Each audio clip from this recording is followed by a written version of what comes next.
Tongues Jake here with a very kind of impromptu version of my video here that I want to do going over the modding of the Rekt OpFour that I've done. Now I want to extend a huge thank you to Umrex's Rekt representatives. They actually responded. I asked if I could simply buy the breech assembly so I could test out some modification, because I believe that there's some performance to be gained, or at the very least some consistency to be gained with their system, because I was having a problem with, straight here out of the jam door, I was noticing a lot of gas exiting after every single shot that I fired when I was testing my production OpFour. Now, as you can see, if you remember my video on the OpFour, I had the red crackle kind of paint job. That's obviously not a crackle paint job, and that's not red. That's because this is actually a pre-production version, and when I reached out to them just wanting to see if I could order a couple of breeches, they said, well, unfortunately no, we don't have those available as of yet.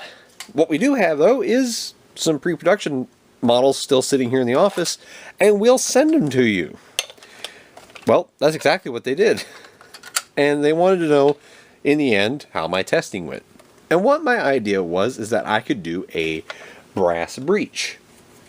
And in doing so, I could maybe, seal it up a little better and provide a solution to maybe get a little better performance. Well, in doing so, I also wanted to go ahead and let you guys see some up-close images of the internals of the Rekt OpFour. And basically, your whole rear assembly here, let's get in real close and then let the camera autofocus. There we go.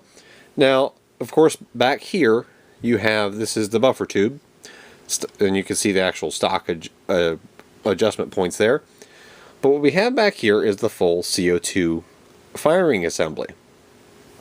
Now this right here, this brass that you see down here, is the connection tube from the CO2 chamber down to the release valve. The rest of this is the priming mechanism, and this is all cast metal here. This is not stamped, and that's actually extremely high quality.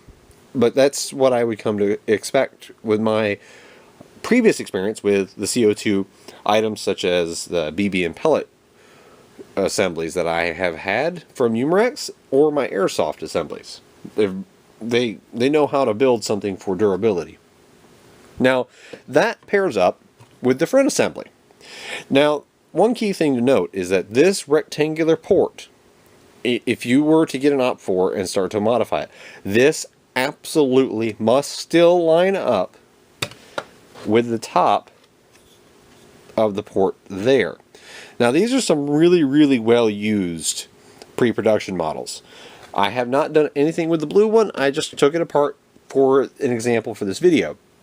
However, they did send me a red one as well, and this one, as you can tell by I did front load a Elite. That's a Zombie Strike. And I have actually done a sealed pusher breech. We'll go ahead and open that up.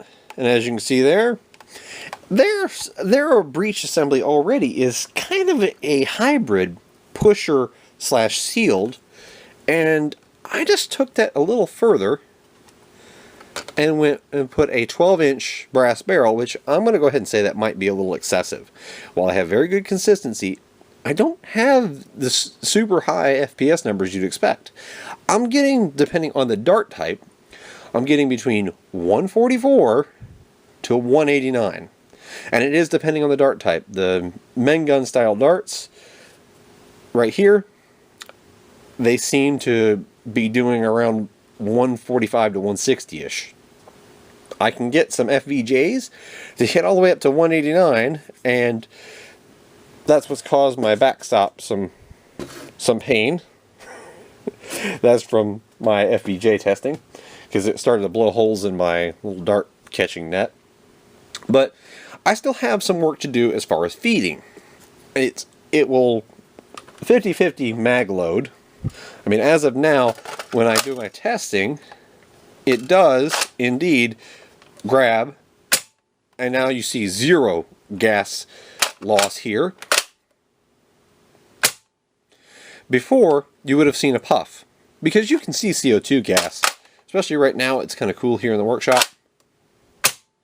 But all I've done is an interlocking brass pusher breech. It's hard to do this left-handed.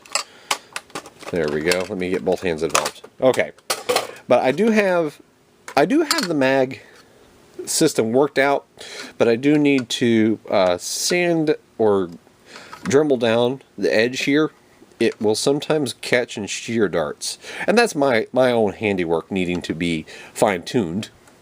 But going down in there, I do have brass down in, and it is interlocking. Right there, it's contacting the brass, and there it interlocks. It's got about a ½ inch of overlap with that collar you see, and I actually was going to plug the barrel. I will plug it, and 0 gas escaping here. So I do have a seal, and I think this is what Umrex really needs to consider doing, is something, you know, very fine-tuned and proper along these lines.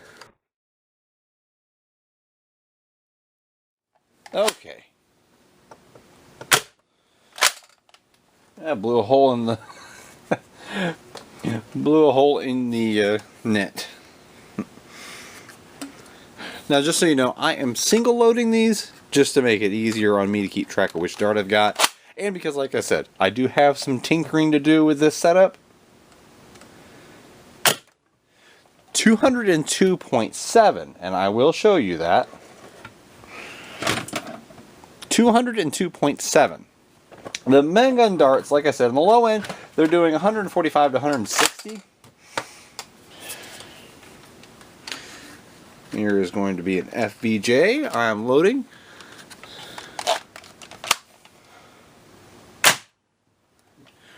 $279.3. And again, another FVJ. FVJs before, when I had tested them, were only doing about 180 to 189. I'm getting consistently now 230s. I don't know what to say of that, but that's very consistently coming out. Let's try an E-kind waffle tip. I used to use these very routinely, and I still have a bunch of them. Let's try an E-kind. 178. That's more in line with what I was seeing off camera when I was testing this. Was between the men guns and the E-kinds. The E-kinds were doing a little bit better. That's these, for those of you who aren't familiar. I was getting, you know, between, we'll say, 150 to 180 as a ballpark, which is really good out of full-length darts fired from this. Now, anybody can prime this thing. That's the key. You know, anybody, anywhere, at any time can prime this. There's no effort at all. And yes, I know I am single loading, and I will definitely long for the day when this thing feeds smoothly without shredding darts, such as so. When I can perfect the actual contact of the brass to the dart, it's already feeding the magazine smoothly, and it'll fire from this. Here we go. That's the E-kind again. That's an error. 623.5. Now, let me throw that up for everybody to see the results of my work. But now we'll single load another one and see what we get.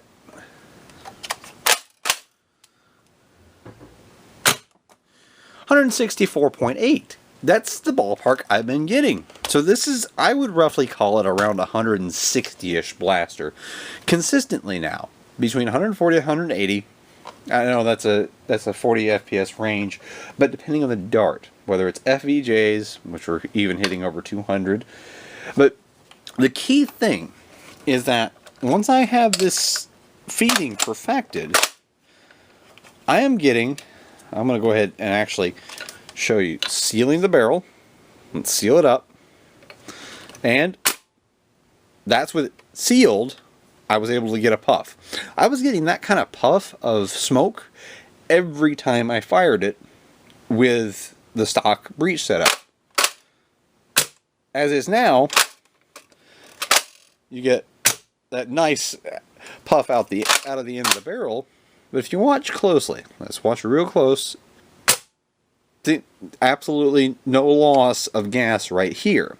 Now, I didn't do anything to the actual flow of the valve. That's why we're not getting insane numbers. I've just improved the efficiency enough that now there's no loss. And just for anybody who's curious, this will, there's a Nerf zombie strike, this will feed a dart just fine. You know, that's in my testing. I will get this if I just throw a dart in the top of the magazine and then throw it in there, smooth. As you can see, this will fire and it will work smoothly. It's just wanting to catch the next dart down when I load multiples in there, which supposed to be long distance. Let's not on that one. Let's put 3 in, and I'll show you the issue with the mag loading. Okay. See, it actually caught the one below it. It's going to fire this one just fine. I think that this suffices to show that with a perfected seal, the OpFour could have some serious potential. Let's just look real close there. Let's watch for nothing. And all I have to do is perfect the loading, because as of now, it'll single load, especially if I, well, Busby Long Distance has glue all over it. Men gun, here we go. These will work. Especially if I single load. Now it's got a nice pop to it. Even halfway blew the tip off. But it has potential. And that's quite nice out of a blaster that takes next to no effort. I mean, that's how much effort is required to prime this thing. But this is Mungus Jake with my update on what I am doing with the Rekt OpFour. This blaster, I think, is very deserving of a chance. And that's what I'm trying to do. I want to see what can be done with it. And I am going to put an AccuRatio attachment on here in the end, because I'm actually a fan of this thing. And I'm going to actually use it in some gameplay.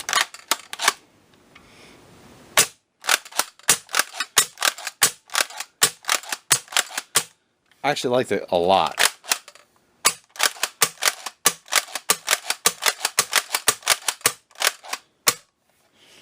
But this is Mungus Jake saying thanks for watching. I hope you enjoyed it.